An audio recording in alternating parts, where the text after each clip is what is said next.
Hello everyone, this is Professor Sheetal Pandey from Karim City College, Faculty of Education. My dear students, last video we have discussed about continuous assessment, which is the part of your Unit 3, Paper 8B, that is Knowledge and Curriculum. If you can recall, that video I have discussed about the merit, purpose and various topics regarding continuous assessment. Today we have a very important topic, that is periodic assessment, to be discussed. This online class is especially for periodic assessment. Let's begin about periodic assessment. What is periodic assessment? Teachers continually assess what pupils know, understand and can do as an implicit and integral part of routine classwork activity. These day-to-day assessments are related to specific aspects of a subject and depend upon the current teaching focus. आपने देखा होगा कि शिक्षक किसी भी class में, किसी भी अपनी कक्षा में अपनी नियमित कक्षा गतिविधि के तहत, और ये उनके कार्य का एक अभिन्न अंग भी है, समय समय पर आकलन करते हैं। और इस आकलन का उद्देश्य यह होता है कि विद्यार्थी क्या जानते हैं, कितना समझ पाए हैं और अपनी समझ का प्रयोग किस तरह कर सकते हैं, इस बात की जानकारी प्राप्त करना। ये दिन प्रतिदिन का जो आकलन होता है, ये किसी विषय के विशिष्ट पहलुओं से संबंधित होता है और वर्तमान शिक्षण को फोकस करता है और वर्तमान शिक्षक को आगे की रणनीति बनाने के लिए प्रेरित करता है। From time to time, it is important to step back and systematically review the learning that has taken place to date across a whole subject, drawing on the full range of evidence available. किसी भी class में या कक्षा में जब समय समय पर टीचर पढ़ाते हैं और समय समय पर यह बहुत ही आवश्यक हो जाता है कि किसी विषय में जो पढ़ाई हुई है उस पढ़ाई से संबंधित अध्ययन की समीक्षा की जाए, और ये अध्ययन की जो समीक्षा है वो बहुत ही व्यवस्थित रूप से हो, इसका माध्यम होता है periodic assessment. This periodic assessment helps identify strengths and weaknesses in both individuals and groups and enables teacher to prioritize the next steps in teaching and learning. ये जो पीरियोडिक असेसमेंट होता है, यह जो आवधिक आकलन होता है, इससे बहुत मदद मिलती है यह जानने में कि किसी भी कक्षा के पूरी की पूरी कक्षा या उस कक्षा में प्रत्येक उपस्थित छात्र, उसकी कमजोरी क्या है, कौन से ऐसे बिंदु हैं जहाँ पर वह समझ नहीं पाया है पाठ को, या कुछ ऐसी जगह जहाँ पे उसने काफ़ी मजबूती प्राप्त की है। तो ऐसी जगहों को जानने के लिए शिक्षकों को मौका मिलता है, और इस जानकारी के तहत टीचर क्या करते हैं कि आगे का जो शिक्षण अधिगम जो उनकी प्रणाली है, कार्यप्रणाली है, उस पर किस बात को वो इम्पोर्टेंट दें, किसको पहले उसमें शामिल करें, इसकी जानकारी उन्हें हो जाती है। Unlike an end of year judgment, this type of assessment gives insight into learning needs at a point where action can be taken to address those needs. और लर्निंग से संबंधित क्या आवश्यकताएं हैं, कहीं ना कहीं इस असेसमेंट के द्वारा इस बात की भी जानकारी मिल जाती है कि कौन सा वो एरिया है जहाँ पर टीचर को काम करना है। In this way it helps to personalise future planning and ensure that peoples are appropriately challenged. इस तरह से आगे की जो योजना है उसके निर्माण में पीरियोडिक असेसमेंट के माध्यम से सहायता मिल जाती है। Periodic assessment offers an opportunity to look at the development of skills and understanding across the whole curriculum for a subject, not just to assess learning of the most recently taught topic. सही मायने में यह जो आवधिक आकलन होता है, periodic assessment, ये पूरे पाठ्यक्रम में कौशल और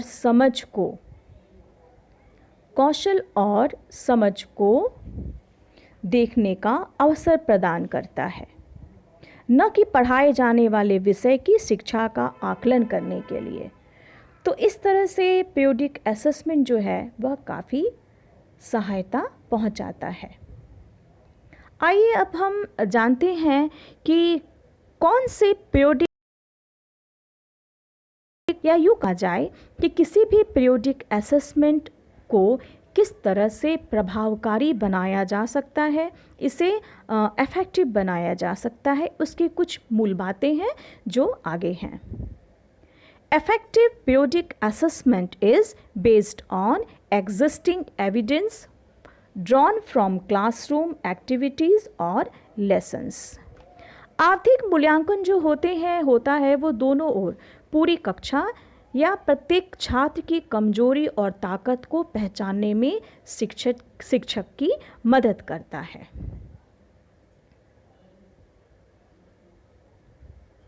Requires evidence from a wide range of context, for example, observation of group work, class discussion, oral response, classwork, homework.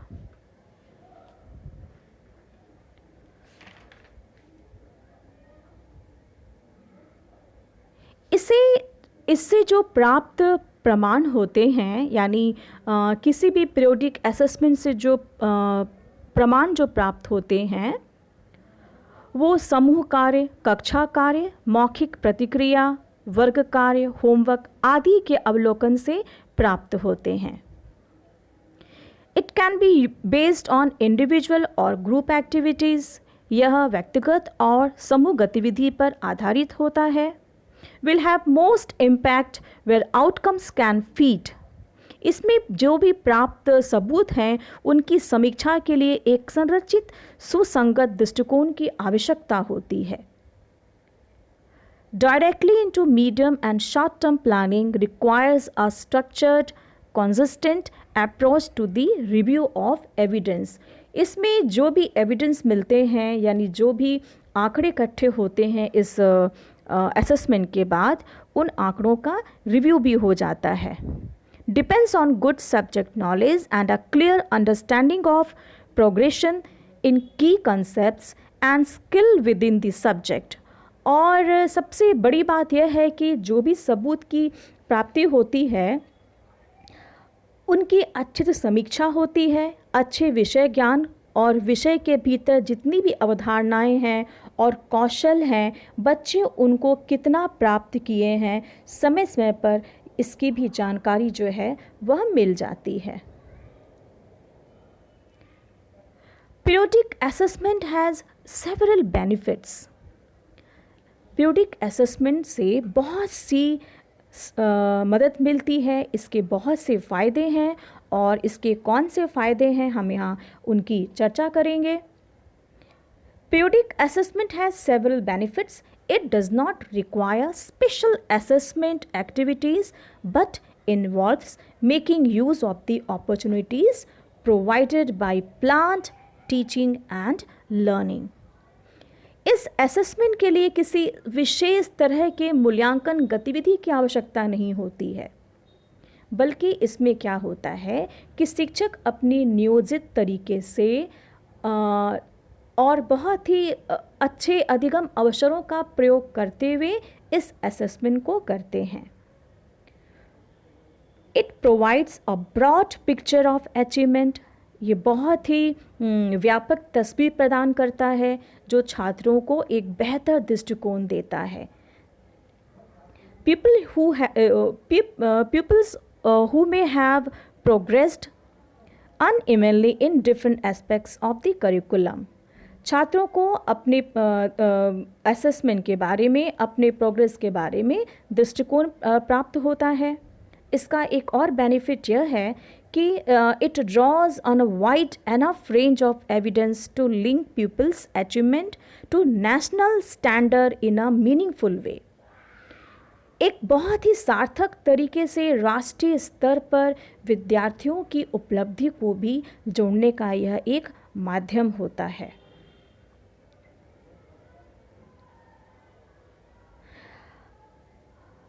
It reveals aspects of the curriculum that needs to be strengthened। और सबसे बड़ी बात है कि इस assessment के द्वारा इस बात की जानकारी भी हो जाती है कि पाठ्यक्रम का कौन सा क्षेत्र है जहां सुधार की आवश्यकता है, जहां इसे और मजबूत बनाना आवश्यक है। It supports evaluation of period learning targets at both individual and group level. तो पीरियोडिक असेसमेंट का बहुत बड़ा बेनिफिट यह होता है कि इस असेसमेंट के द्वारा प्रोग्रेस का तरीका मालूम हो जाता है कि, और सबसे बड़ी बात यह होती है कि बच्चों को उनका टारगेट दिखाई देता है, शिक्षकों को अपना टारगेट नज़र आता है बच्चों के प्रति, पूरे क्लास के प्रति, कि उस टारगेट को उन्होंने कितना प्राप्त किया है और अभी आगे कितना प्राप्त करना बाकी है। ये बहुत ही इम्पॉर्टेंट एक एरिया है पीरियोडिक असेसमेंट का, कि पीरियोडिक असेसमेंट को कब अंजाम देना चाहिए, व्हेन टू असेस, कब आकलन होना चाहिए। तो suitable timing for periodic assessment में be decided certainly as part of whole school assessment policy or in consultation with colleagues. To carry out a periodic assessment, a teacher needs to be confident that the learner has completed a wide enough range of work in different contexts to give a reliable picture of their overall performance. There also needs to be evidence that pupils can transfer the skills they have learned. Periodic assessment should ideally be timed for when the information will be put to best use. This might be when the school requires teachers' assessment judgment to be reported to the parents. For example, generally periodic assessment is likely to be appropriate of 2 or 3 points in the year. तो सही माने में कब होना चाहिए periodic assessment, इसका समय क्या हो सकता है, इसके बारे में बहुत सारे कारक हैं।